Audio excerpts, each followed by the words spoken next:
Hi guys, and welcome back to the channel. This is a little bit of a different video for me. So I thought I'd just go over the process of putting PPF on my new carbon interior sills.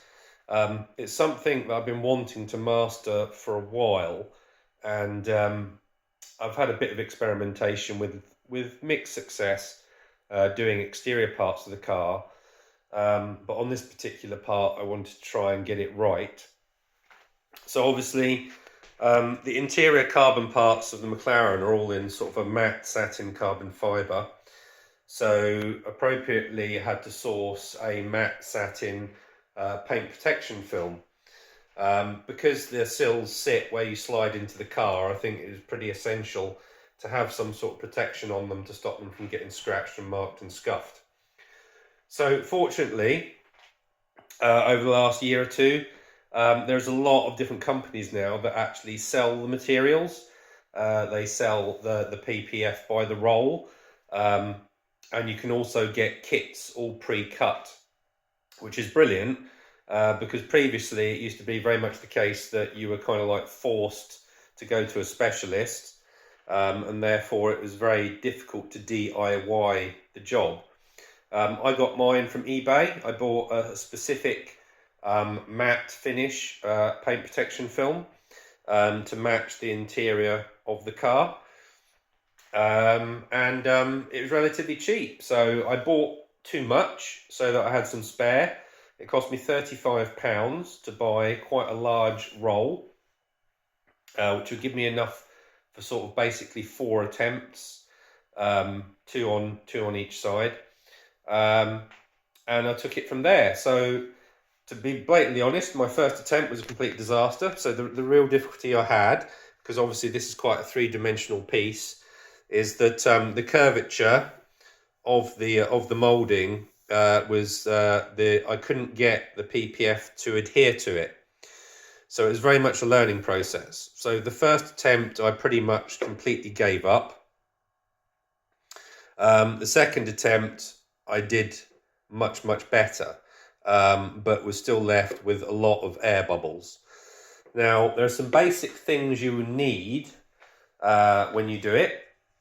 So the things that I have found work for me, and there are lots of different videos on YouTube that will give you different advice, and I am in no way an expert on this thing. I'm very much an amateur. So you need two different types of solution, which is very common. So you need what's called a slip solution, which is made using baby shampoo and water. And you need an alcohol-based Tack solution, which helps the film to adhere at certain points where you want it to stay put. You need the ubiquitous squeegee, which allows you to push the creases and bubbles out of the film and get it to adhere. And I've got a whole little range of nice sharp scalpels and knives and blades for basically trimming it. I've also got this 3M primer, which I've used previously for vinyl installations, and it just helps the this is a pen type one, and it just helps the film to adhere on tricky spots, on corners and things where you've stretched it. Prior to putting the film on, you need to prep the surface. So I've used this for ages on various different things. Panel White by G Technique.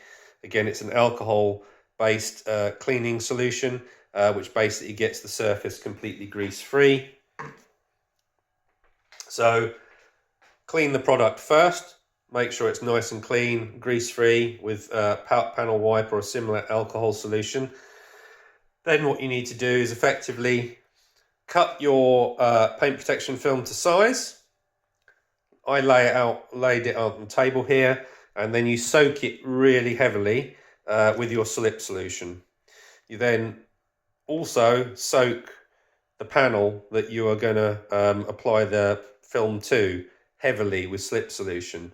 This means that you've got maneuverability and you can maneuver the film around on the surface before getting it in just the right position. So with this panel, as I said, it's got quite high levels of curvature to it. So I found, although some people say not to, that a heat gun worked perfectly for that. So you have to use it quite sparingly, but what it allows you to do is to stretch the material around and get it to conform to the shape. And I found it's very much best to start in the middle, so get the film to adhere along this curve here, and then start to work out towards the different edges, working your way out with the squeegee, driving the solution that you've put on out carefully and consistently, and just taking your time. And I'm constantly looking down the contours of the panel to make sure that there are no bubbles, and if there are any, to drive them out as you go. And it's just quite a meticulous kind of process where you can't afford to sort of like skip. You need to take your time, because otherwise, as on my second attempt, you'll be left with lots of random bubbles that are very difficult to get rid of if you've got too many of them or they're too big. And then you just work your way out, and it's just one section at a time. So to give you an idea, it took me about an hour and a half to do each of these panels, when I got to a position where I was more confident in getting a much better result. So it does take quite a while, but I've got quite a good finish as far as I'm concerned now. There's some very small random bubbles like this one here I'm probably going to deal with. Also, there's a lack of adherence in some very tight corners like here. This won't actually be seen though, because this will be going under the trim on the car, so I'm not too fussed about that. And then the panel was just essentially hand trimmed using the scalpel, running along the edge here to remove any excess film. When you get to the corners, you really need to kind of stretch the film over and make sure it's nice and tight so it adheres. And that's where the Tack solution comes in. So you spray this under the film on the edges, and then again, drive the fluid out with the squeegee, and then it will adhere much more securely when the Tack solution's in place.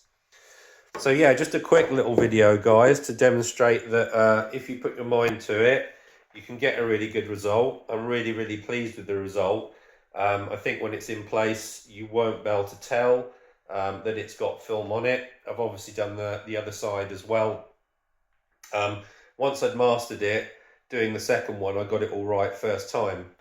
So for me, this is a big win, because it essentially means that in the future, if I want to replace paint protection film on my car, I'll be up for doing it myself. So I hope you find the video useful, guys, and it's a bit different from what I normally talk about, but we'll catch you again soon next time for something different.